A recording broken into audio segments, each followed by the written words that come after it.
हैदराबादहून मुंबईकडे वेगात धावणाऱ्या लक्झरी बसला अचानक आग लागल्याने एकच खळबळ उडाली। सोलापूर पुणे राष्ट्रीय महामार्गावरील टेंभुर्णीजवळील वेनेगाव हद्दीत सकाळच्या सुमारास ही थरारक घटना घडली। धुराळा आणि ज्वाळांच्या विळख्यात सापडलेल्या या बसमधून चालकाच्या प्रसंगावधानामुळे तब्बल 15 प्रवाशांचे प्राण थोडक्यात वाचले।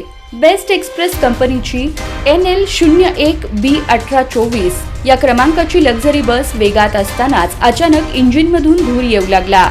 काही क्षणातच बसने पेट घेतला।